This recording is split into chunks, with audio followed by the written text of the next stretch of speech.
Students, in this session, we are going to study the chapter Elections. Democracy is a government of the people, for the people, and by the people. The people are the real source of power in a democracy. People, that is voters, take part in a democratic process through elections. So, elections play a very important role in a democratic country. What is an election? An election is a process of electing representatives for governing the country.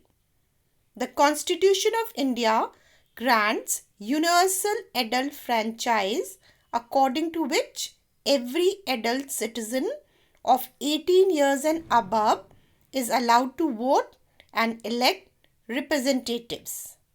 Now let us know how people vote. People vote through electronic voting machines. An electronic voting machine consists of two units, a ballot unit and a control unit. Ballot unit is used by the voters to exercise their vote, and control unit is used by the polling officers. The electronic voting machine has the names and symbols of all the candidates contesting election. There are blue buttons against the name of each candidate. The voter has to press the blue button against the name of the candidate of his choice. Then a red light will appear and a beep sound will be heard. These signs indicate that voting has been done. India has two types of legislatures, both at the union and state level. At the union level, we have the parliament, which has two houses, Lok Sabha or the lower house and Rajya Sabha or the upper house. The Rajya Sabha has 250 members, out of which 230 are elected and 12 members are nominated by the president. At the state level, we have the state legislature, which again consists of two houses, Legislative Assembly, also known as Vidhan Sabha or lower house, and Legislative Council, also known as Vidhan Parishad or upper house. Only 6 states have the second house, that is the Legislative Council, and these states are Andhra Pradesh, Bihar, Karnataka, Maharashtra, Telangana and Uttar Pradesh. There are two kinds of elections in India, direct elections and indirect elections. Direct elections where people, that is voters, directly vote for the candidate and elect their representatives to the legislatures, that is Lok Sabha and State Legislative Assembly. The members of Lok Sabha are known as members of parliament or MP, and members of State Legislative Assembly, that is Vidhan Sabha, are known as MLAs. The election of the members of Lok Sabha, the State Legislative Assembly and local governing bodies like Panchayat, Municipal Corporation are examples of direct election. Now let us see indirect elections. In indirect elections, the voters elect their representatives who in turn elect representatives to other formal offices. The members of Rajya Sabha, the president, the vice president and also members of Vidhan Parishad, that is Legislative Council in a state, are elected by the method of indirect elections. Children, I have already told you that the upper house, that is Rajya Sabha, consists of 250 members, out of which 238 are elected and 12 members are nominated by the President. The President and the Vice President of India are indirectly elected by the members of an electoral college, which consists of elected members of both the houses of parliament, not the nominated ones, then elected members of legislative assemblies of the state, that is Vidhan Sabha only, including National Capital Territory of Delhi and the Union Territory of Pondicherry. Now coming to types of elections. There are three types of elections: general elections, midterm elections and by-elections. So first, general elections, the regular elections which are held for the formation of Lok Sabha or State Legislative Assembly after every 5 years are called general elections.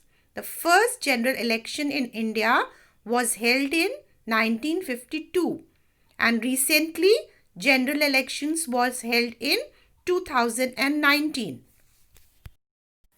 Midterm elections are held when the Lok Sabha or the State Legislative Assembly is dissolved before the expiry of its normal term of 5 years.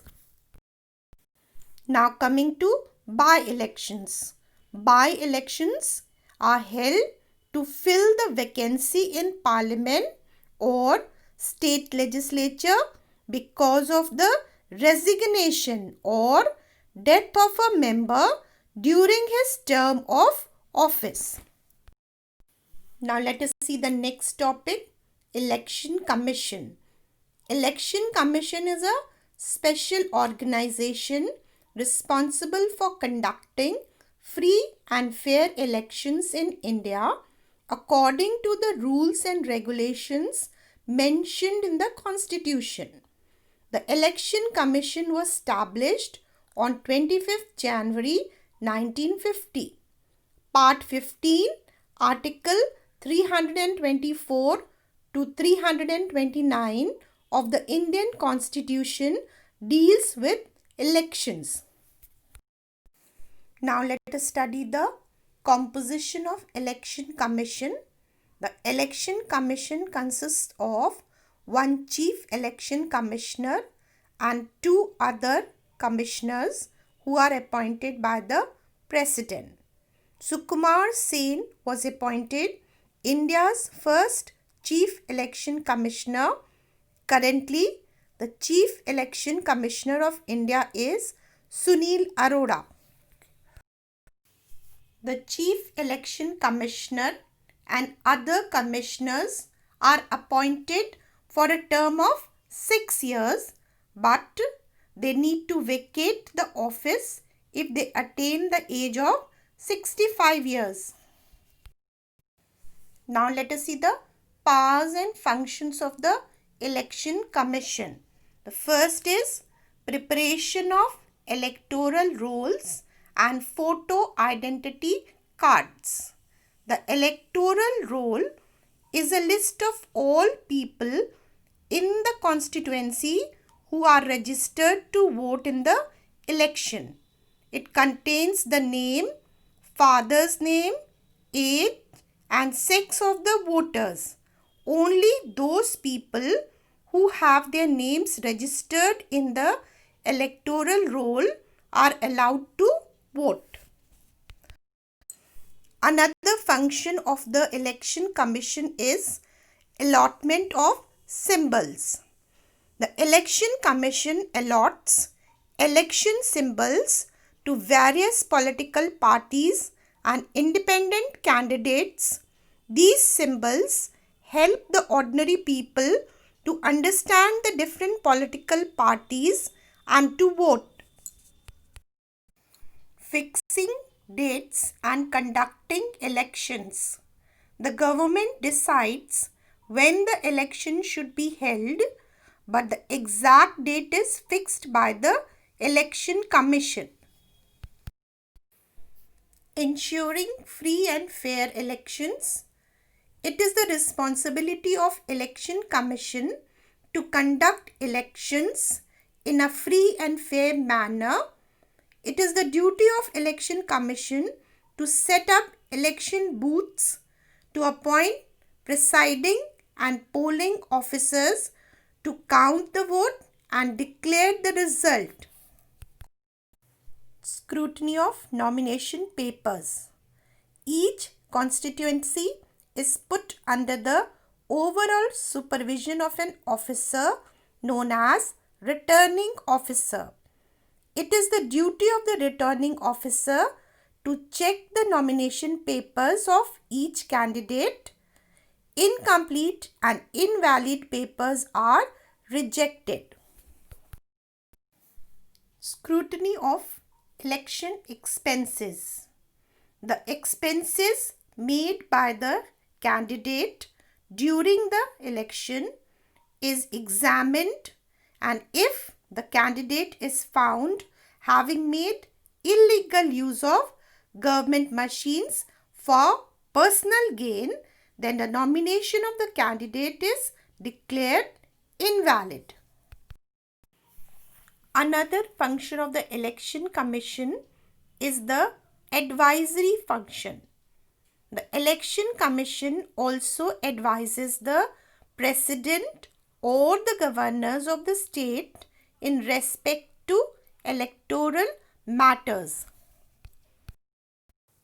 Students, you will learn any 4 powers and functions of the Election Commission.